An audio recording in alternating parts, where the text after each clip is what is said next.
Before we kick off the show, if you're a fan of History Hack, please do what you can to support the show. We completely get that not everyone is able or willing to dig into their pockets. Times are hard, but by dropping a like, subscribing on Twitter and YouTube, and importantly, leaving a review wherever you get your podcasts, you can help the programme grow and reach more people. If you're interested in becoming a supporter, go to patreon.com/historyhack, where you'll find perks from secret Facebook groups to early release material. If you just want to leave us a one-off tip, go to ko-fi.com/historyhack. The links are in the description. And whatever form your kind support takes, know that we are massively grateful. Enjoy the show.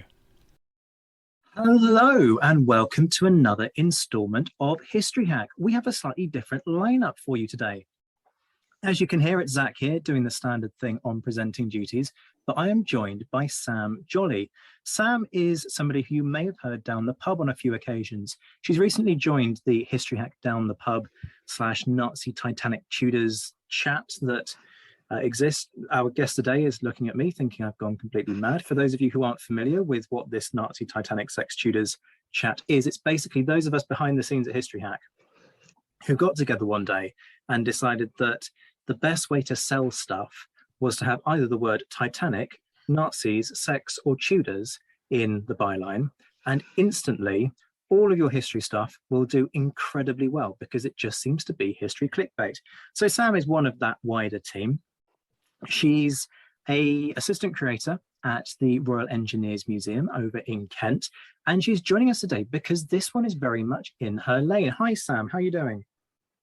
Hello. Thanks for having me. Yes, I'm normally only trusted to prop up the bar down the pub, but I see you have a museum-themed one, so you summon in your resident-friendly curator. Hello.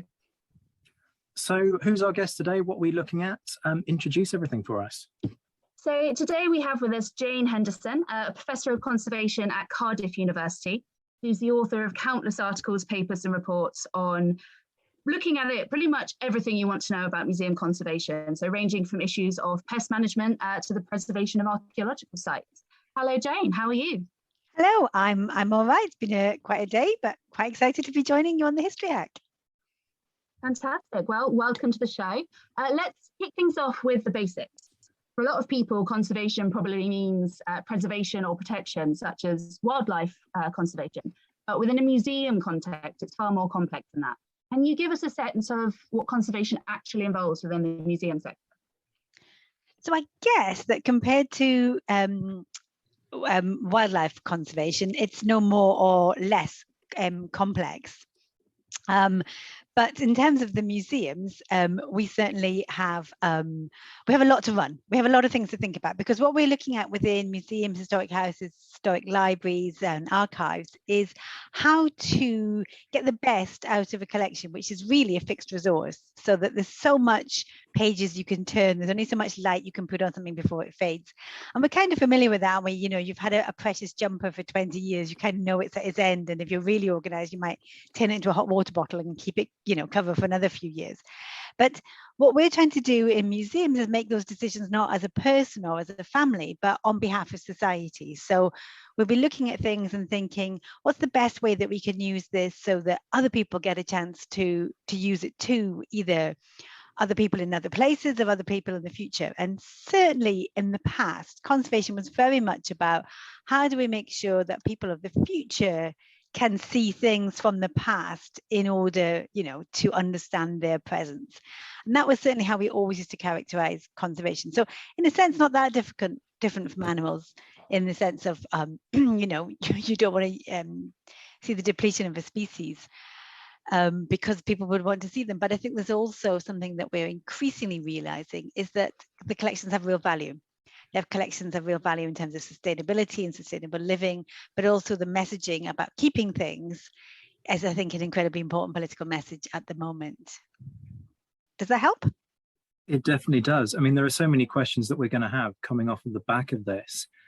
I guess one of the first things to think about here is challenges, and there are lots of these. So I'm going to ask a kind of unhelpfully open-ended question here, but talk us through some of those challenges of conservation, because there's a whole range of them through from things like, what gets kept slash salvaged, through to just the physical art of conservation, to just try and give us a sense of the different challenges that are out there, the balls, if you like, that conservators have to keep juggling? I think that probably conservation started around people who were brought in as technicians and who were helping to fix things or repair or replace things.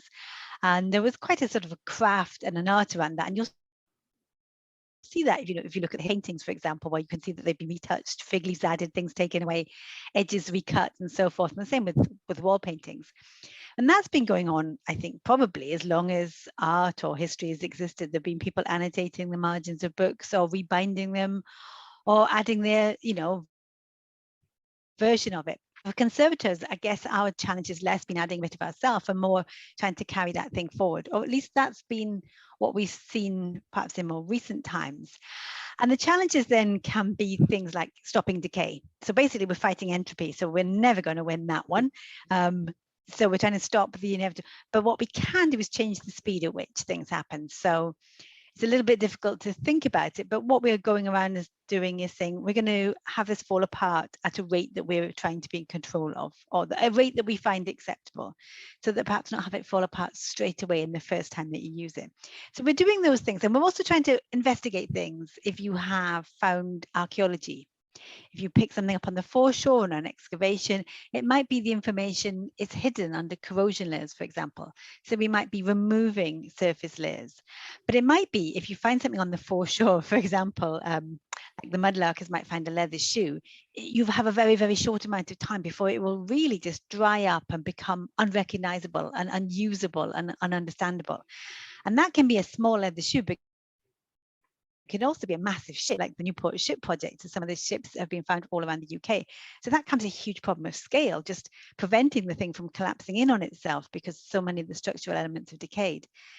And then there's other things that we might do. You tend to see this with paintings conservators who investigate and they discover that underneath the layer there was a different hand, or there was a different character, or something's been changed, and it gives people a chance to think about what that meant. We want to know things like, people want to know, what pigments people were using. And also, was this really by that artist? Are these even the pigments that that artist were using? And I think people also work with, say, natural science conservators. There might be a specimen or an animal that this was a species that was collected, and we might now be looking into DNA and evolutionary issues, and perhaps what evidence of climate change might be carried inside of that. There's so much evidence. There's so many questions we haven't asked yet about collections, that if someone's taken the time to systematically collect all of the ladybirds of a particular county for the last 200 years, then one day somebody will ask a question. But ladybirds are not easy to keep alive, not keep alive, but not easy to keep, because other little pests will be trying to eat them. They'll be fading, they'll be cracking with humidity. So even if we're not investigating, even if we're not filling them up with something to strengthen them, we'll still be trying to stop the ravages of light and stress cycles from damp and drying and things like that. So there's quite a lot. And then of course there's people who want to do stuff with the collections, which they pretty much are there for, but sometimes they want to take a sample or a piece, or they want to put them on display in a shopping centre, or they want to put them on display in a gallery. And all of those decisions are decisions about choices and sharing and stuff like that. So that's all. I mean, those are some of the challenges. If I want to do something really sort of big conceptual stuff, there's also, if you get given something from your granny and it's really, really precious to you, and it's got a stain, it's a book, and she always turned the pages in exactly the same way. And she had a favorite hymn, because this is now a hymn book, I've decided. She always opened it in a certain page and it always falls open in a certain place. All those, the way that history is written into the physical thing, the corner of the page that's folded, the way that the spine is slightly broken, the extra finger marks in a particular area, they're all story, but they're also what things people call damage. And we have to navigate, what is your damage? What's other people's damage? What is history? What's evidence? And that can actually be quite tricky. Yeah, we have some examples of that in our Royal Engineer collection. Actually, we've got some fantastic sort of books, hand-drawn books on fortifications from the 1600s, but then Victorian Royal Engineer officers during their studies have annotated. So on the one hand, it's kind of graffiti, Then on the other hand, it's actually now another story in itself. So I've got very mixed emotions when I look at that kind of object. Yes, and I think we need to think a lot more about what we value and think, because we use the words like damage and graffiti, and they already contain within them, we've already decided we don't want those things. But when we really think about it, some of the best stories are in the graffiti and the damage, aren't they? And even now, the graffiti, when you look at your Banksies, the graffiti is the story, so if you try to have very fixed ideas about what's right and wrong and very sort of descriptive codes of practice, then you end up, I think, taking some pretty rubbish decisions. Whereas if you try to engage and discuss, then you take forever to make decisions. So you're always kind of caught in, and you never make everyone happy. There's no happy way out of these situations. But, we could do better, I think. Probably the currently most famous example of the type of thing we're talking about here is the Colston statue in Bristol, whereby it's still got the graffiti on it from the protests and went on display in the M Shed as a piece of contemporary history now. What do you feel about that? I think that the work that the team did, particularly Fran, I think is really interesting and really sensitive, because you're making a decision, aren't you? That statue told a story in the town. It told a story of what the town thought about Colston, about the fact they made a statue to him, and then it told a story for a couple of decades about a town that argued about whether they should be celebrating Colston, which ended with real evidence that the town had not made, people had not come to a decision on which they all agreed. Because when people start pulling statues down, that there is no sort of universal answer.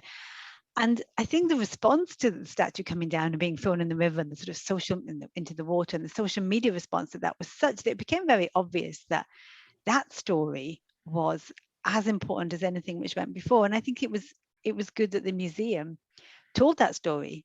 They took out some of the sludge, they took out some of the things that would cause it quite a lot of instability, but it was displayed with placards and with stories, and the paint's still on. I'm sure in time we could take that paint off. The question is, should we take that paint off? And I don't think that's entirely the conservator's decision. You're a curator, obviously, Sam, so you'll be making those decisions, hopefully, with your communities. And isn't that exciting, that museums can be the place where the communities at last resolve some of these things, which have clearly been so badly sort of handled within the public sphere up to that point. Absolutely agree there. And just touching back on some of the conservation types that you were talking about a few minutes ago, I'd just like you to explain the difference to listeners between preventative conservation and remedial conservation, because they're two very different things, and you're an expert at both of them, and you touched upon them a few minutes ago.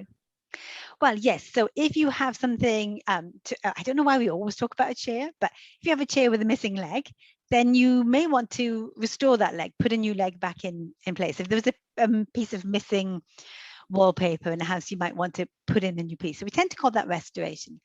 Then you might have something which is quite unstable. So perhaps the fringing on the chair, the fabric on the chair is beginning to lift or something like that. And you might dye a net and then stitch that netting almost invisibly on to just hold that fabric down. And that's what we tend to call interventive conservation or remedial conservation, where we're touching and getting our hands on, getting our scalpels in, getting our needles out, getting our spatulas or our brushes, and we're doing something to the physical, tangible manifestation of the object. And that's super satisfying, honestly. I mean, it's just, if you like doing jigsaws, you love that sort of work. And it takes a certain personality as well to do it, but it's just so calm, it's so calming, it's so zen. You just sit there and you just have a relationship with an object. I worked on one tiny little object for a whole year, and people were like, how is that not driving you, round the bend? And it's just like, I was just in the zone with this object. But then what happens is you can also say, look, breaking things, it's not the best way ethically, it's not the best way financially. Wouldn't it be better if we just didn't break the stuff in the first place? Wouldn't it be better if we didn't get paint on it, or we didn't fade it, and that's preventive conservation. So that's changing the environment to look after it better. So, you know, if you've got precious things that you've been left, try not to keep them in the garage if your garage is a bit damp. Maybe keep them in the spare bedroom if there's no heating on in there, that sort of thing, where just the being a bit cool but still dry will keep them for longer, so that you can use them for longer. I was recently looking at some books in my mum's bookshelves, and she had one that was read when she was a kid. She really valued it, and there was signs of a very evil woodworm crawling in the zone. So we were doing preventive conservation measures to make sure that that woodworm did not start eating one of her favorite childhood books. But we probably will need to get it rebound, because it's quite old and quite delicate if she wants to turn the pages and read it to other people, and that will be interventive or remedial conservation. One of my most and least favorite parts of preventative conservation at the same time is bloody pest control and bugs.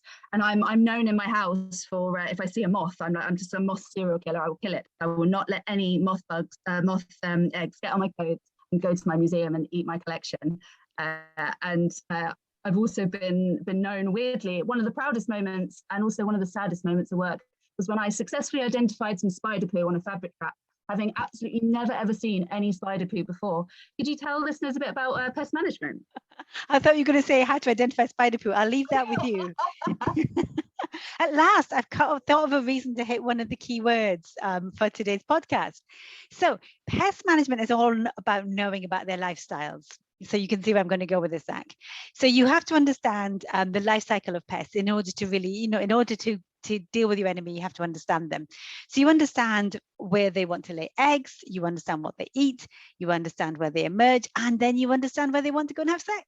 Yay. So, and that is normally outside in the sunshine, and who can blame them for that? So what we try to do with pest management is disrupt their life cycles. We try to make it too cold for them. So that's keeping things cold. And if something's infested, you might even put it in the freezer to kill them off. We might take away sources of food. So that's often done by a lot of rigorous cleaning and really dull things like cleaning chimneys and taking the edge tool of a Hoover around. I'm like, you can't just hoover a room in the middle of the room. You've got to take the edge tool around, otherwise the pests will all live there.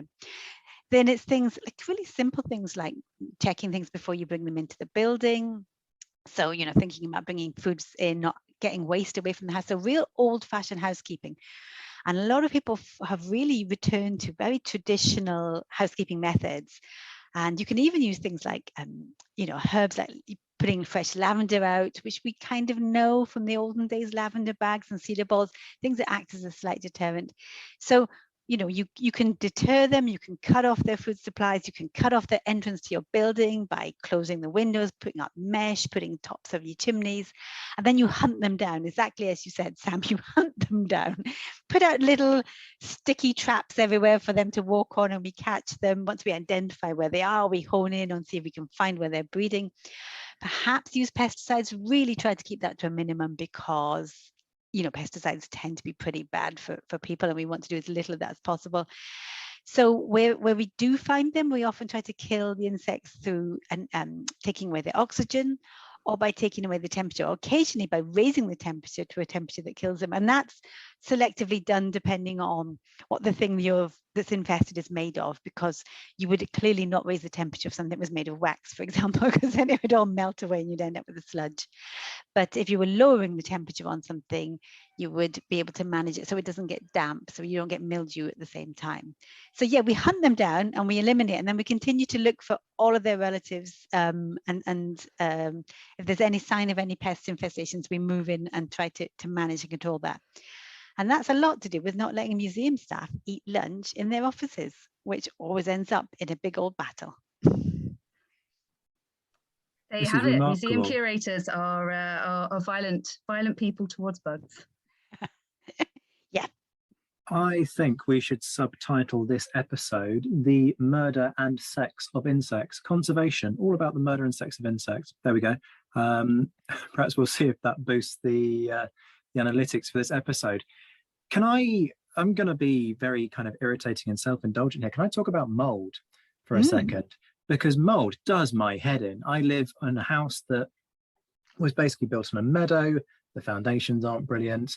And we have this relentless battle with mold, to the point where I stick all of my books in the nearest thing I can create to a controlled environment, which is basically to take my entire bookcase and stick it in boxes, because I've had books out and they just get plastered in mold and they're ruined after about 5 years. So how do you deal with something like that? Is it as simple as environment control? Is it a case of siting buildings in places where they're less likely to be affected by these issues?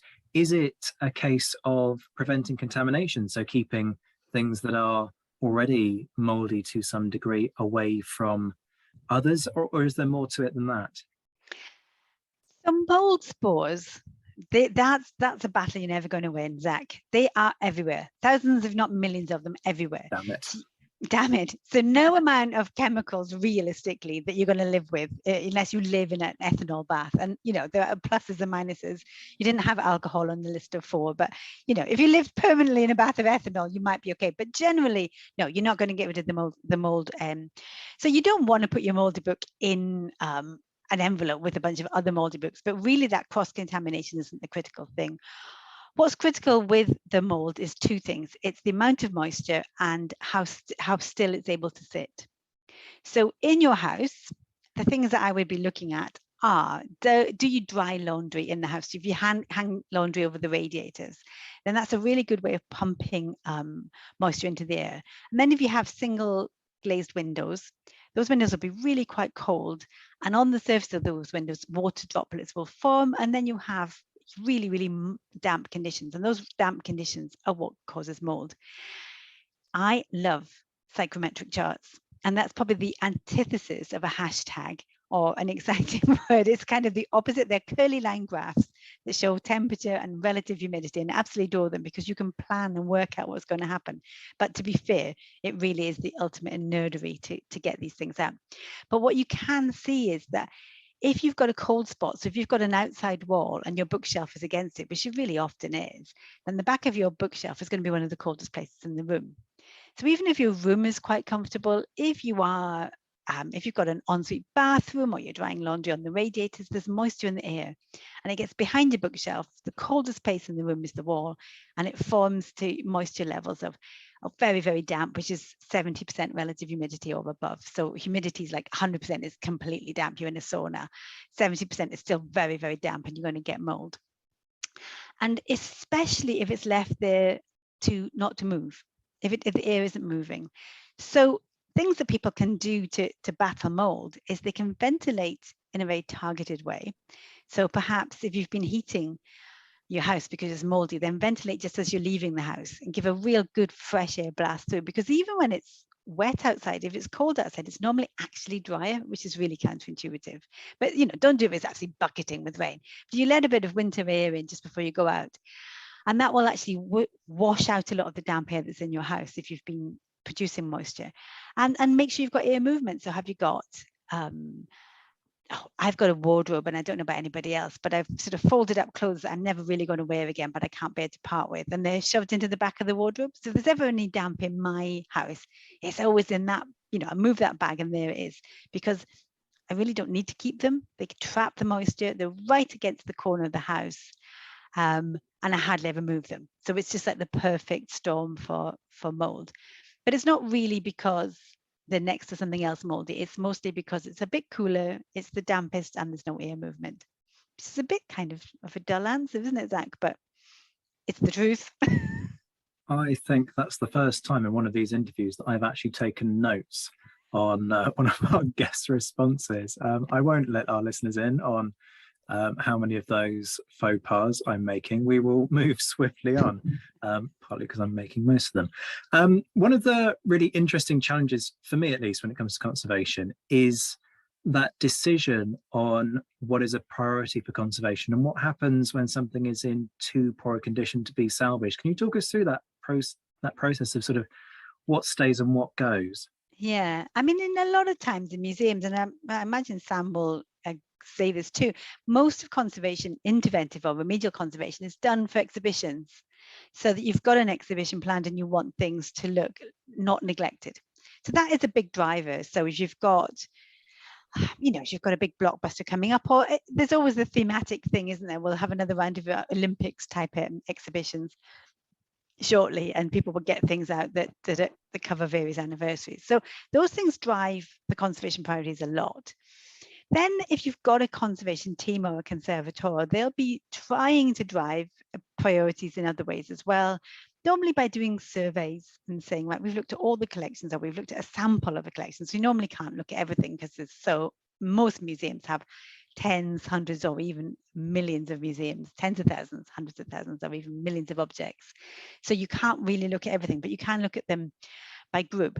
And so you sometimes act by priority. So say, Zach, we'd let you be in charge of this museum, and there's this dreadful store that's full of mold. Then we might be trying to push that up the priority list because we don't want the mold to carry on getting a problem. But Sam's saying, no, you can't go out and deal with the moldy store. You've got to get these objects ready for the exhibition. So that can cause a little bit of tension. But there does come a point where sometimes things are disposed of by neglect.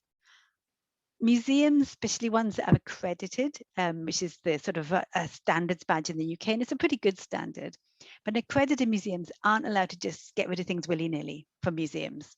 So if you did give a teacup from the Titanic to the museum, they couldn't then realize they could sell that on eBay for a few £1,000s and sell it, because they've got rules and they'd be sort of hounded out of all the professional bodies.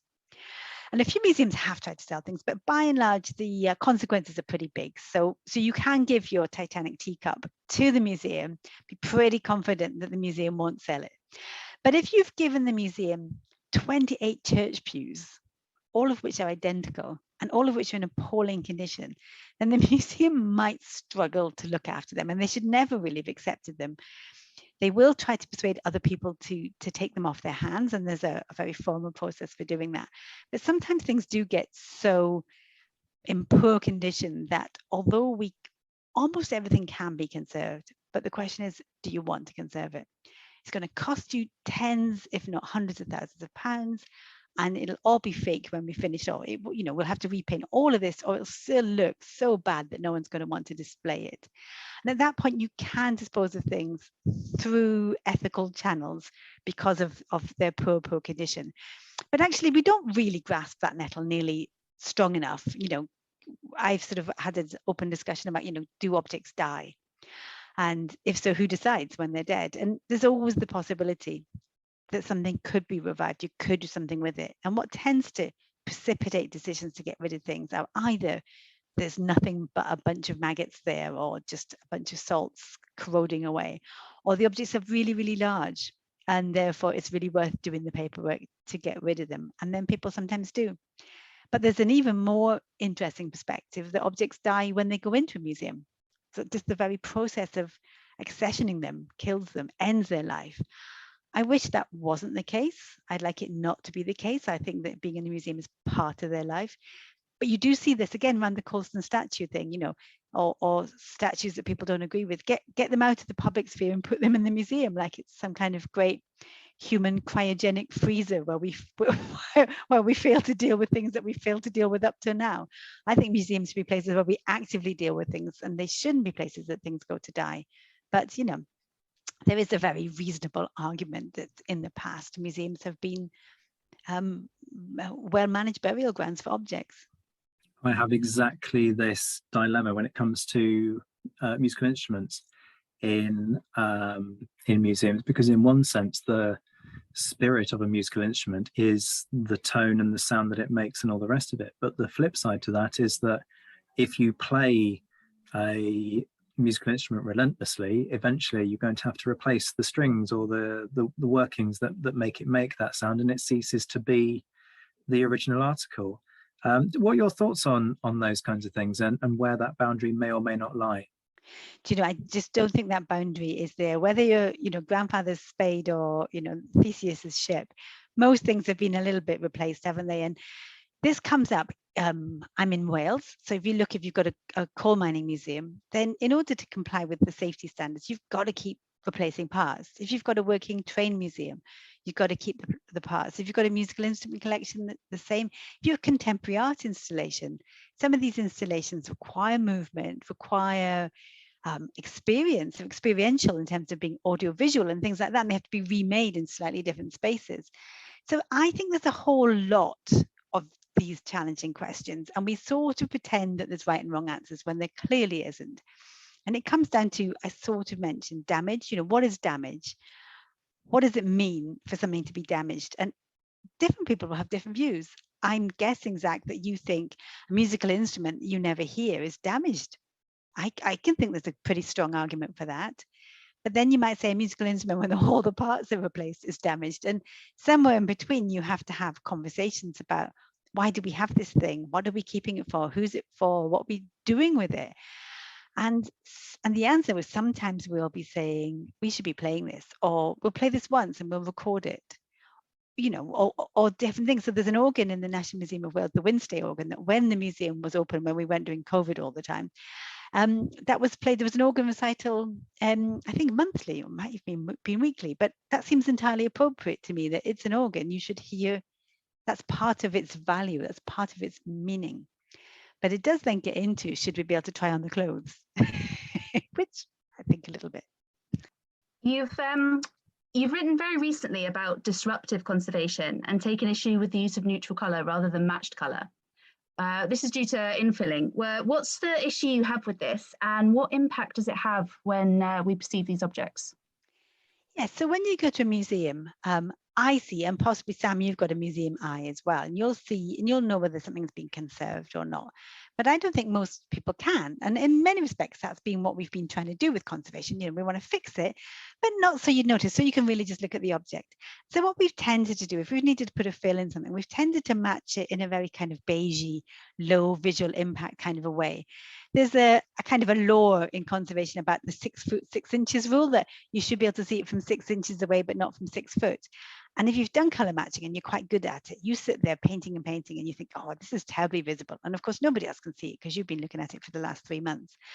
So we actually end up making it barely visible to anyone except for the person who did it. And it kind of becomes a skill thing, like I can make near visible, invisible repairs, and look how good I am. And that is really good fun. It really is. It's really, really wonderful sort of thing. Oh, which bit do you think I did? Because then you feel really smug. But that's you're taking the position on the history of the object. If you think of the musical instruments, if you think of military uniforms, if you think of your, do you have tanks maybe? If you think of these things as evidence of the past and as continuities of the past and messages about today, I mean, you might want to know, I can't imagine what it must feel like to have a tank drive at me. I've seen it on, YouTube clips and things that people have been brave enough to stand in front of one. But I think I'd understand a tank in a very different way if I stood in front of one moving than if I stood in one in a museum all painted up and not moving. So everything we do when we're deciding to preserve something, everything we do has a consequence on what it looks like and what message it conveys.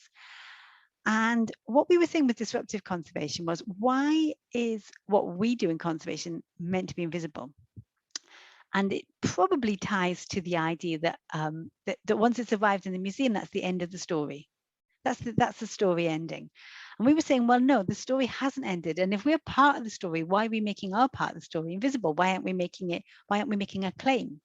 And it started with a student of mine, Ellie Sweetenham, who wanted to paint her gap fills of vibrant colour. And as a teacher, I was a little bit, well, no, that's clearly wrong. But luckily, I didn't say that out loud. I said, well, come back and come up with a rationale. And she did. She spent about 1.5 years thinking about rationales, and we talked about it an enormous amount, and it was really stimulating. And I think it's a really good prompt. It's really a kick to kick ourselves out of our comfort zones, to kick ourselves out of what's normal. And the sense that because we're super, super skilled and we can do these fiddly repairs and you can't really see them and it's wonderful, a sense that comes with it a sort of an inherent virtue or an inherent neutrality, which when you then think about why something's in a museum, what story is it telling, whose stories are not being told, why do we assume that cleaning this is neutral, or removing this dent is neutral, or leaving this dent is neutral? Because all of those decisions, leaving the paint on that statue or taking it off, they both speak to a political and social perspective. So it's kind of like we felt it was quite disingenuous that as conservators, we sort of defaulted to neutral, to invisible, to we're not really here. And we thought, no, actually, if the whole story of a thing is written on it, then our contribution is part of its story.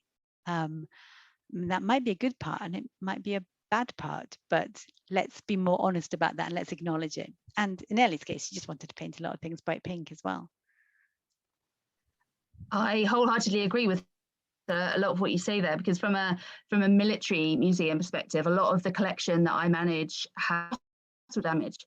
So its story comes from its damage, and particularly with uniforms that have battle tears, and on some of them we've got a jacket that belonged to a VC winner from the First World War, and it has the tear in it from where he was shot, and it also has some mud, and it has some blood from where he was shot.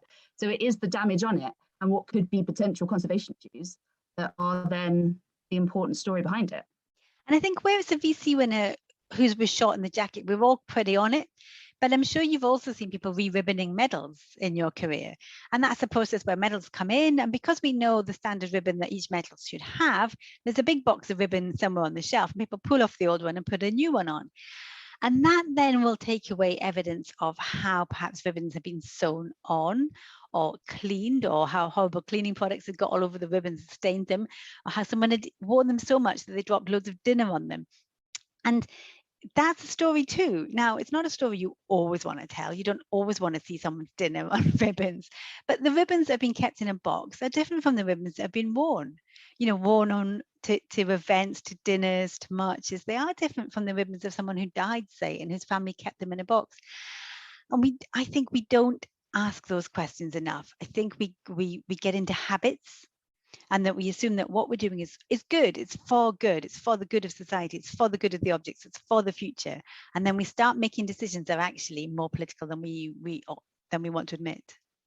Can I start talking about archaeological sites now then? Because this is another kind of, perhaps not an area of conservation that immediately springs to people's minds, but once you've been to a few sites and you start to sort of talk to some of the people who work there, you become aware of the challenges they have of opening up these sites for people to access them and learn about their history. But at the same time, in doing that, you accept that there is going to be some wear and tear. And there are other, issues and challenges in conserving these sites. Climate change springs to mind as one of them. Metal detectors being another. When it came to Hastings, there was a big challenge of trying to locate some kind of archaeological record on what was then believed to be the site of the battle. And they found that because there had been so much reenactment activity over the previous 50 or so years, they found it very hard to work out what was a genuine archaeological find and what wasn't. So talk us through how those challenges end up being managed. I mean, this is a huge task, and I wouldn't definitely not profess to be an expert in all these different things that I've been talking about, but archaeological sites, in terms of their conservation and preservation, they do need the same balance of the interventive and the preventive conservation. So you might, if you've got some walls, you may well need to do structural repairs. You may need to do it because it doesn't matter how many signs that say do not climb on these walls, you know that everyone will be climbing on those walls and sending me a picture on Twitter saying, look at me climbing on walls right next to the do not climb on the wall sign. So we know that people are going to do that. So people are going to, clamp on the stones. If there's some stairs that go around a corner, then, children will imaginary sword fight their way up and down those stairs. We have to accept how people will interact with archaeological sites, but it does represent a loss. It represents a gain and a loss, doesn't it? So the reenactors have had a great time and probably learnt quite a lot through the reenacting process, but there's also been a loss in that there's a loss of evidence now, because the information that you might have been able to extract from the patterns of the way that the grass grew, or if they've been very sort of diligent reenactors, they may have used sort of traditional materials, and then it's very, very hard to date some of those things. If if you've got flint, how to know whether it's archaeological? Well, the flint is all old, but whether the person napped it in the last 20 years or the last 200 years starts to get quite difficult.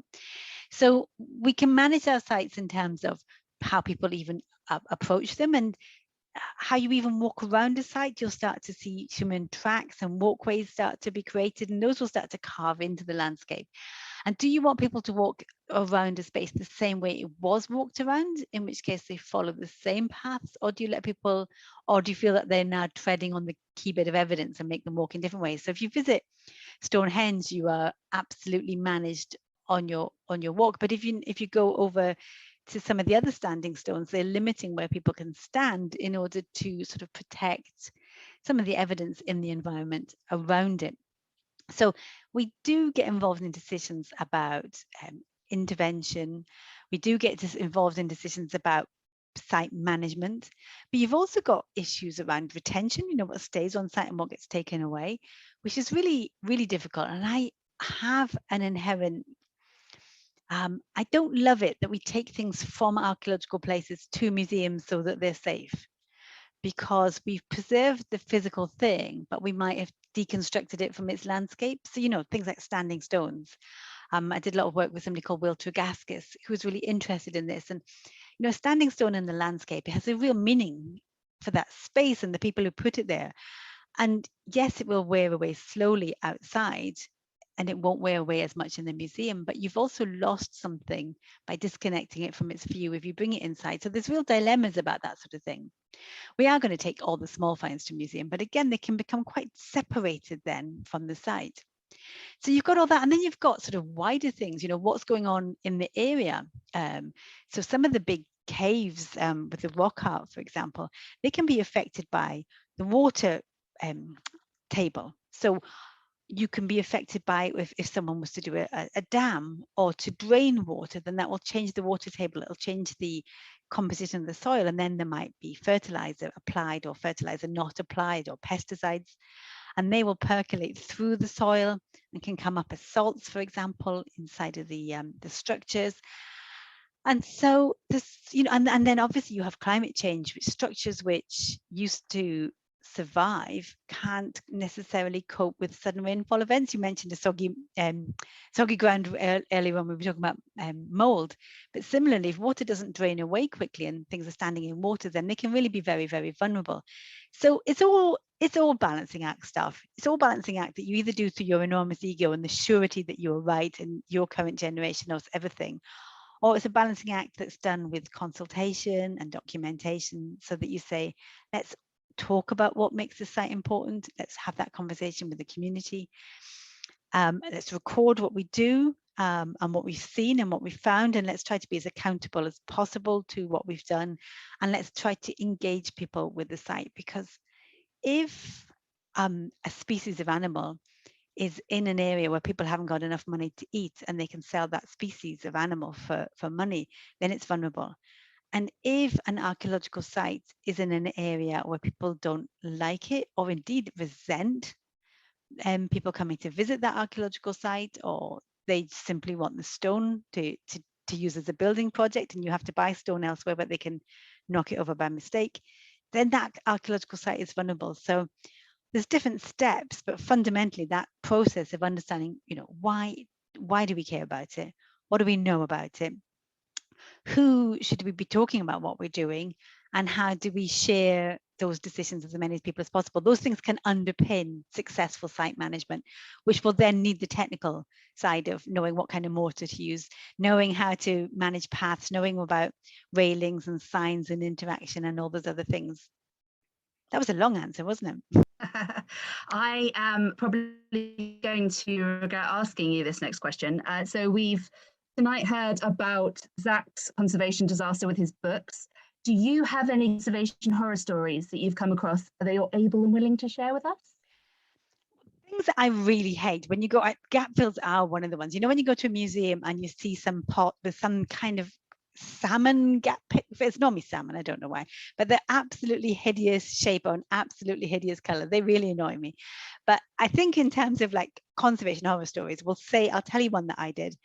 When I started out as a museum and collections advisor, I was giving advice to museums, and I was pretty much out of my depth because my training was very much objects, and I'm ancient, and back in the day we had some pretty numerical standards that were pretty unreflective, and they were being sort of imposed regardless of context, not because the people who drew the standards up were to blame, but because we were kind of all in a habit of using them without thought and without consultation. And I went to an historic house that was timber framed, and it had a collection, and in order to preserve the collection, I recommended a set of conditions in terms of managing the relative humidity that would be in abstract, perfect for those objects. And in order to deliver that kind of without any thought, I started talking about drying out the building, and there's various methods that they could do that. And this is a timber frame building that had stood as it was for generations. The timber was as damp as timber is when it's a building in Wales. The building had adjusted and acclimatized to that. The collections had adjusted and acclimatized to that.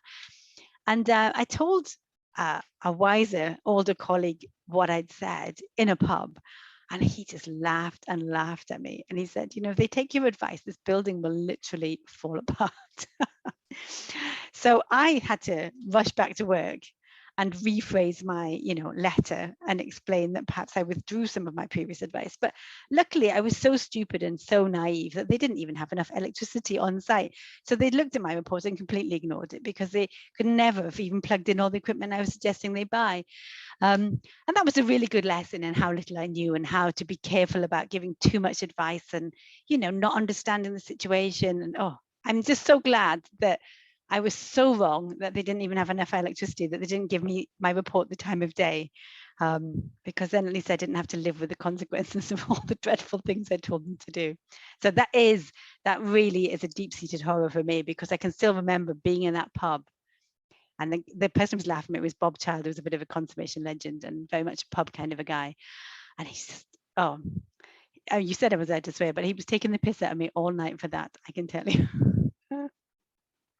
See, I'm going to now turn the tables on Sam for asking you that question. Sam, have you got any conservation horror stories, other things that you've heard of, or you don't necessarily have to name organizations by name? I mean, there was a very high profile, very sad incident recently with a certain castle that we'll call Burst Castle, which suffered a very, very saddening collapse of one of their walls into the sea.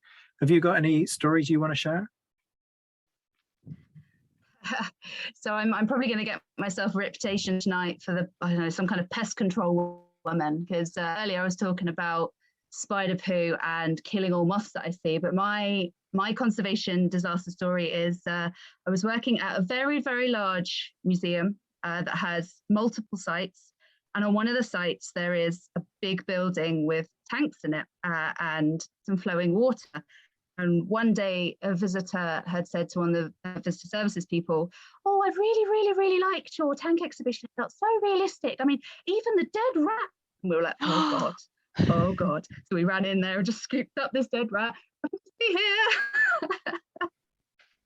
That's the danger of having a working water feature in a museum. So cool.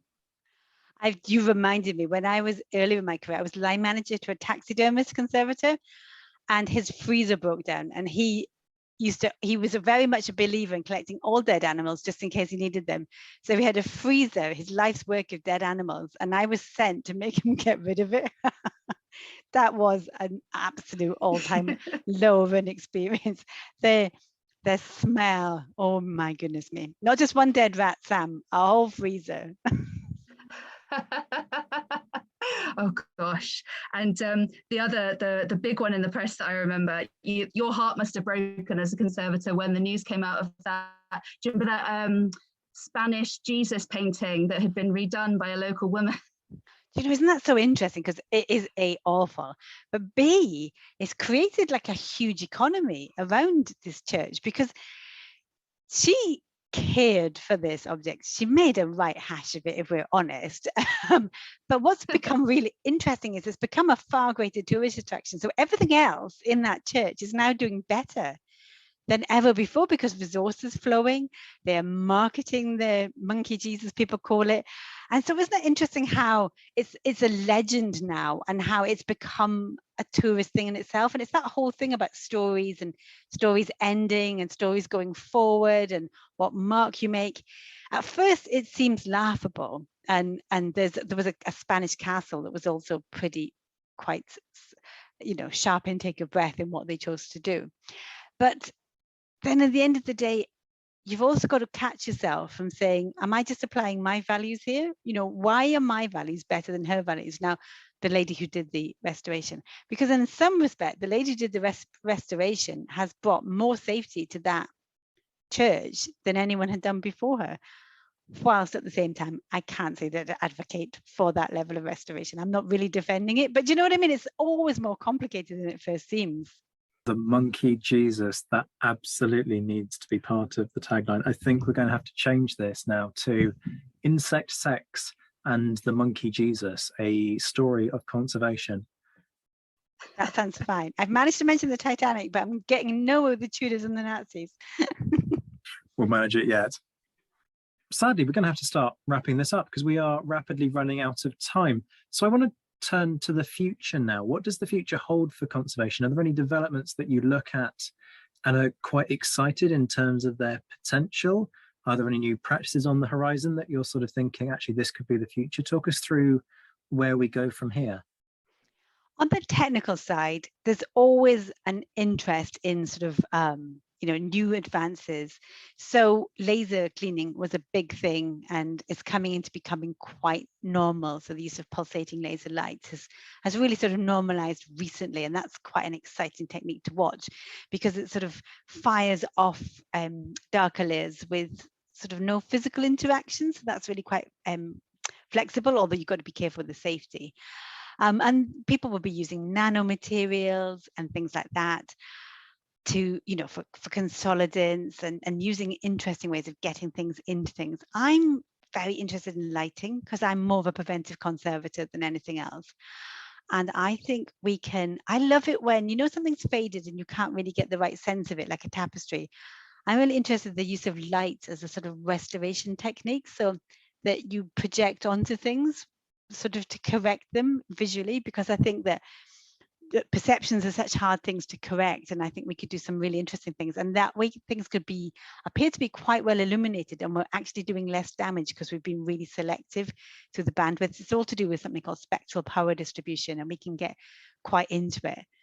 But aside from the sort of tech stuff, I think there are some pretty interesting things on the horizon. I'll do crowdsourcing. Sam does like hunting down a bug. So the English Heritage did sort of a crowdsourced bug thing where people picked up an insect trap and trapped things in their homes and reported them. And that was a really brilliant way of monitoring the progress of certain insects across the country. At the moment, we have the new silverfish, which is a new, worse and badder and much, much harder to stop. So it's not exciting and we're not looking forward to it. But certainly challenging the new silverfish, one of it has been the crowdsourcing kind of activity. And I think the thing that I'm personally most excited about has been a new spirit of reflection. And I guess for me, it's the issues of the decolonization. People talk about decolonizing museums, and it's a bit of a buzzword, and I think it's sometimes overused. But I think that allowing more discussions, allowing more perspectives, actively seeking more perspectives and more discussions. It was something that has been done in the past, but I think it's becoming more common in a formal way. And I think that we're beginning to address cultural deficits and starting to talk about how what we do with our objects can be part of positive social change. And I'm personally, that sort of stuff really engages me. And I think the things like the Colston statue was such a really interesting possibility in discussing, who are we as a society? What do we want to say about ourselves? What do we want to pass forward? What do we, we're not just putting things in a container and burying it for 50 years. We're putting these in our museum and we're having a conversation about what do you want to see about this? What do you want to say? And not necessarily expecting museums to be all about being a voice of authority, and much more about a place where multiple different voices are aired, different perspectives are shaken out. So I guess I'm more excited with that, but it's still pretty exciting to play around with spectral power distribution of lamps as well. But boo to the new silverfish and the very bad pesticide. Yes, you're filling me with nightmares now of ideas of these new silverfish coming for my archive collection. At least I now know what the next thing I'm going to brutally murder is. So that is good. Thank you very much, Jane, for this. Hopefully now listeners get a really, really good insight into a side of museums that people don't really see from the front end. Where can people find your work if they're interested in finding out more? Oh, I Google really well. If you use the word conservation or Cardiff after my name, then things that I've written will tend to pop up. The university has, you have a biography, and most of my recent stuff has been open access, so you can actually get hold of it relatively easy, and on a lot of the academic sites where people share things. But if people, I won't give my email out, but I Google up pretty easily. So if there are things that I've written and you want to get hold of them, then you can always drop me an email. I'll try and ping them back. That's I do my best. Email, like everybody else, gets the top of me, so sometimes I fail, but I try. So hopefully you can find me. And I'm also on Twitter, where you'll see my opinions about Banksy all the time, where I'm really, really frustrated with the idea that you save things by taking them away from where they were put and put them inside of a gallery, which just does bother me, and other things like that. I did sort of talk about the Colston statue on Twitter as well, so you can engage with me, disagree with me, argue. It's quite good fun, in a polite way, without too much let's let's explore how we don't necessarily agree, but we don't need to use insults kind of a level. Jane, this has been so much fun. Thanks very much for joining us. Well, I was really worried that this would be very, very dull, so I'm glad that you're using the word fun. It's been really good fun to join you.